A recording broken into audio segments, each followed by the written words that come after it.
Yeah, it's him as well. No problem. It's raining a little bit, but It's a bit drizzling.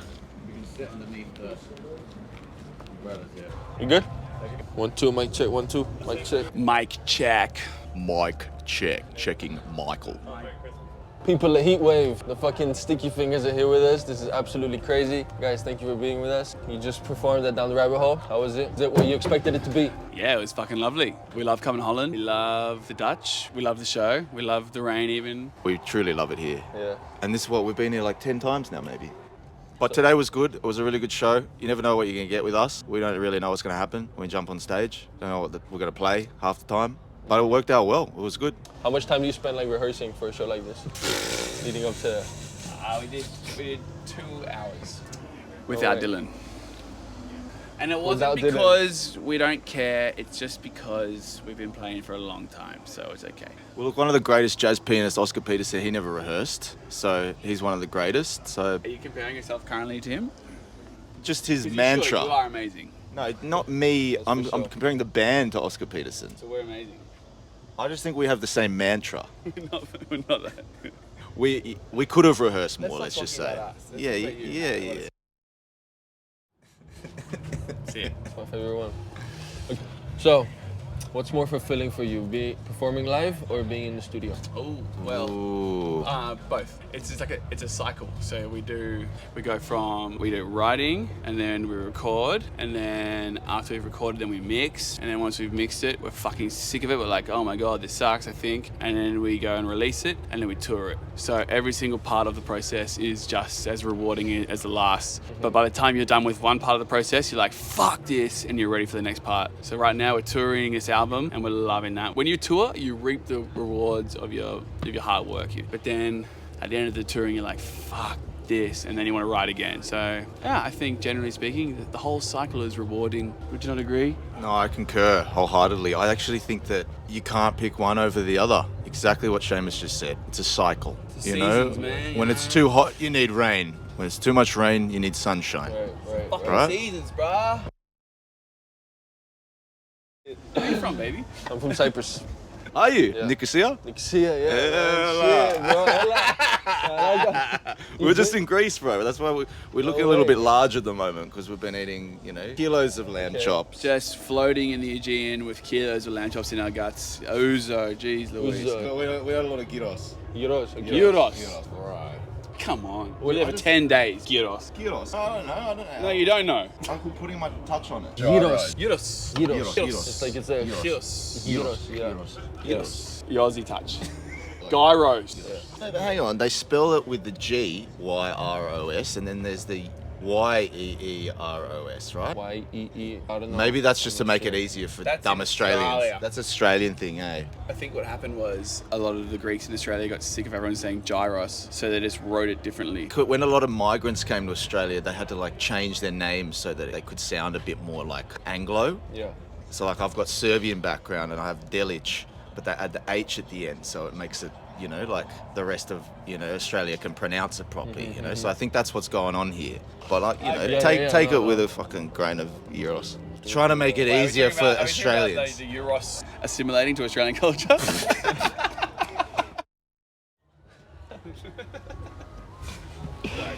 Usually, after a big tour, do you always feel inspired to write something new? Not You get to always, it, not but always? definitely sometimes. Before we came here, we did 10 days in Greece, and I think when we go on the holiday, that's when you're like, all right, I need to get to work. We did the holiday before the tour this time. Let's do the holiday before any of the drama happens on the tour. But on that holiday, you're like, fuck, I'm just eating lamb chops every day. I'm pretty fat. Time to get to work. There's a moment when you holiday too much, right? Holiday too much. You holiday too much, and then you're like, I need to fucking work. What am I doing? Yeah, man. What do I actually do? my belly is big. I look 5 months pregnant. I'm an orange right now. Baby brewing. I gotta do something with my life. But then when you do something with your life, go on a holiday. It's the cycle. The seasons, That bro. type of shit. At the time in which we were writing it, How to Fly, Pat's writing down on a bike with no brakes, coming back from the he's Australia riding Street house, which Australia Street's based off, fucking off his tits, and then somehow that's just connected with so many people around the world. I mean, it means a lot. That little period of time was like we discovered the wah pedal and delay at the same time, and Beaker particularly, the drummer, he's like, holy shit, play some more wah, do the wah, wah, it's good, it's good. I'm like, oh fuck, here we go. And The mastermind behind the album sound. he pushed that one, that's for sure. Beaker, come over here. No, No, he doesn't like no, that. you don't want him. He's busy. He's a very good-looking man. He just doesn't like to be on the camera for some reason. Oh, you said Paddy, who was the one who wrote the lyrics for it? Yeah. Yeah, Yep. well, do you know like what the inspiration for that was? Yeah, high on a bike going down the hill. Literally, that's it. It doesn't really come from fucking too much thought, I guess. Or, no, it does. No, it doesn't. It comes from just pure place. This is where the improvisation maybe comes in, like It's just a pure you place. it's just a pure place. Just I feel like the best art is always going to be your own experiences. And the funny thing is how people can relate to shit that's got nothing to do with them. Yeah, exactly. I think some of when the words kind of like, it's not too literal, it's kind of like you give room to be interpreted in many different ways, what Shane is saying. And I think that's when it allows for people from all walks of life to interpret it their own way.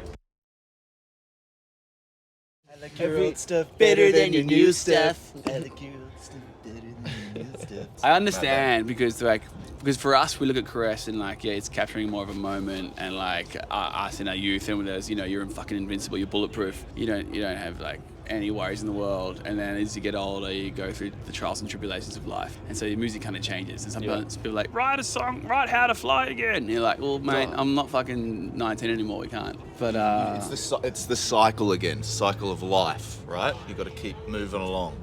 That advice came from our producer Dan Hume, who did Caress Your Soul. He used to be in a band Evermore, extremely talented fella. He said, or advised us never write the same song twice. If you've written a song, why make another one that's going to be, pretty much the same? So I think we kind of work with that a lot of the time.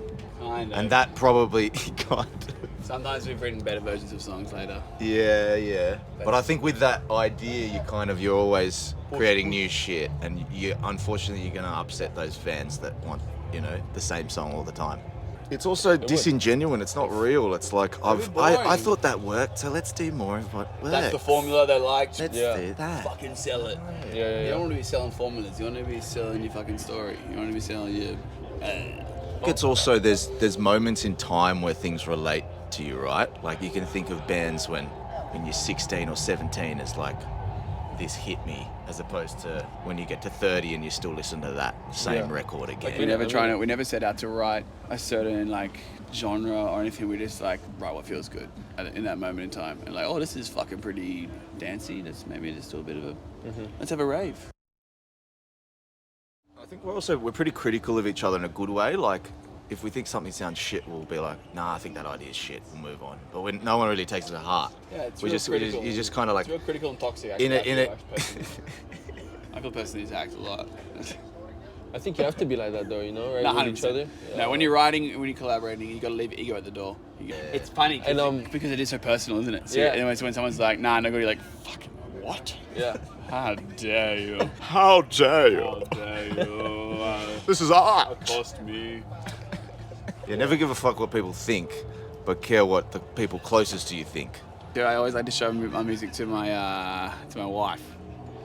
Yeah, you can say it, wife now, eh? Congratulations, Hey. by the way, Seamus. The Congratulations. first one in the band to tie the knot.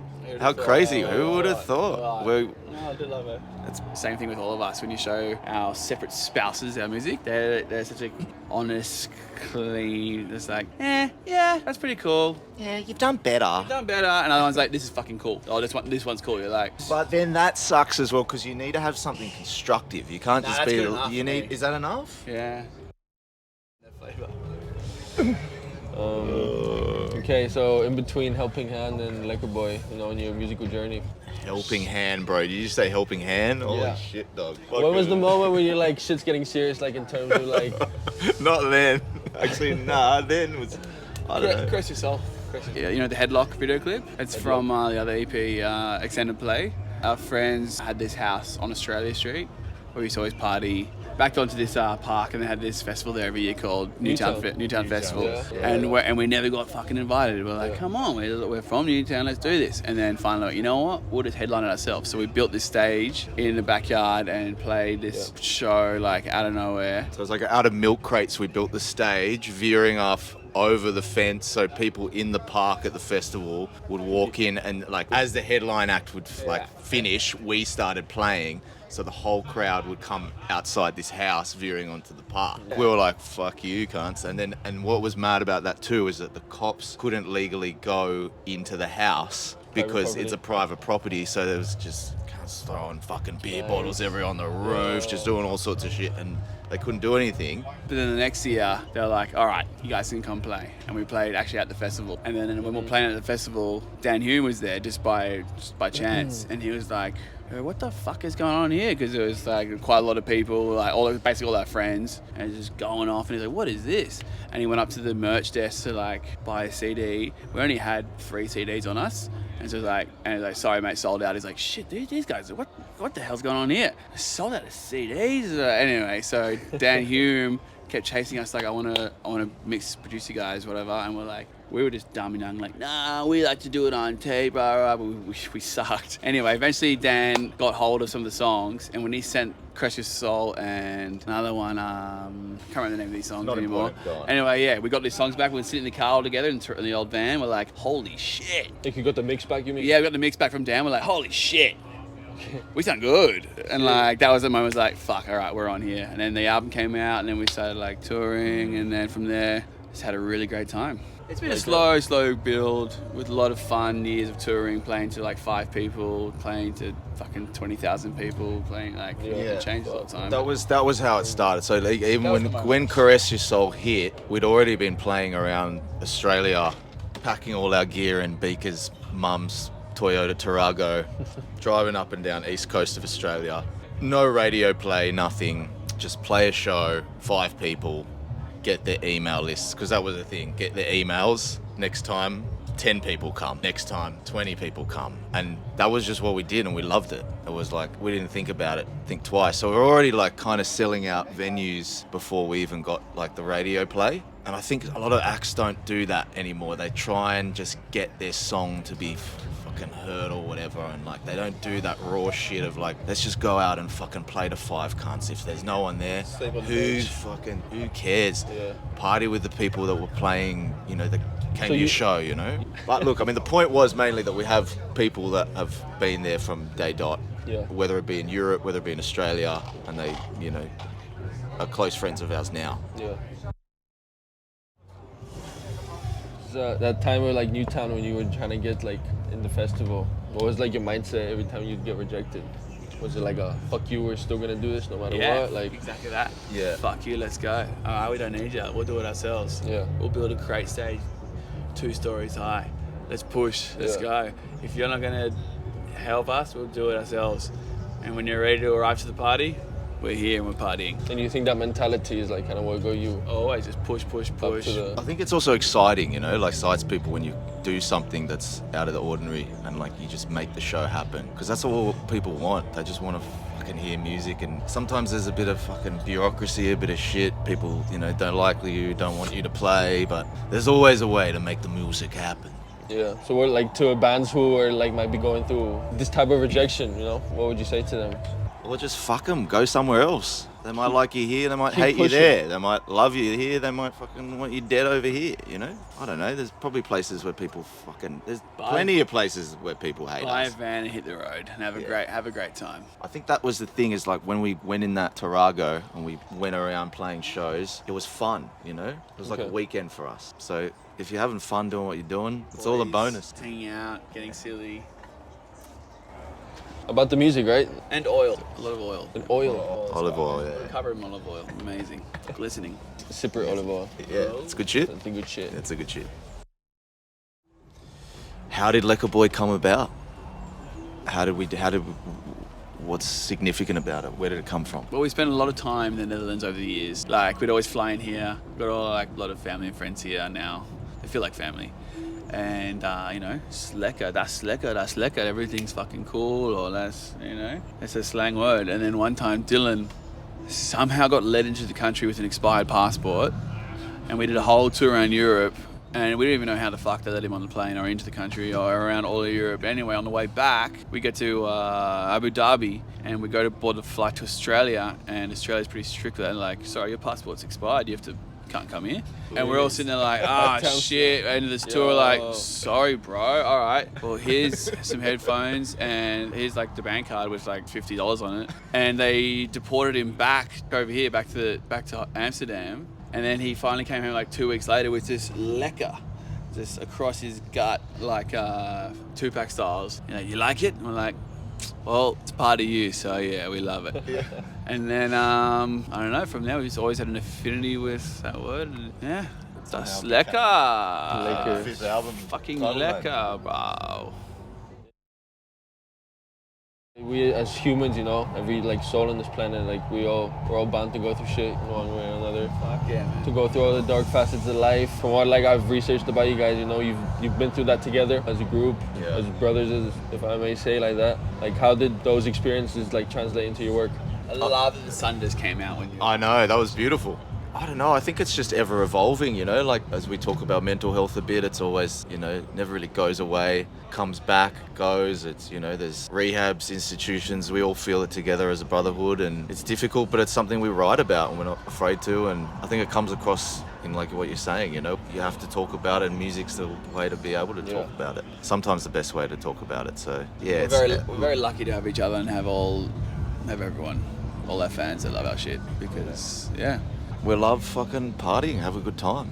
And sometimes it's like, you know, that's... I mean, I'm about to go for a jog. Well, it means a lot to us when we hear fans, whether they're messaging us, we get it every day, just, you know, gets them out of hard times. It makes us realize, actually, fuck, we're not complete pieces of fucking shit, you know? It feels like you're doing something good, you know, and it's like, that makes it all worth it, you know? Yeah, I like what you said, like everyone on this planet's going to go through some sort of trial or tribulation and some sort of fucking hard time. We're all going to lose someone we love. We're all going to, like, some people have harder lives than others, but at the end of the day, yeah, the fact that we can write music that people relate to, and we're very lucky. Yeah. We're very lucky to have... Very lucky. The thing that's always a struggle with our band is just getting through, like I said, the mental health, the issues of addiction, and that's just the story of us, and we have to, you know, do our best to keep it going and keep ourselves alive and happy and doing what we do best, and that's it, really.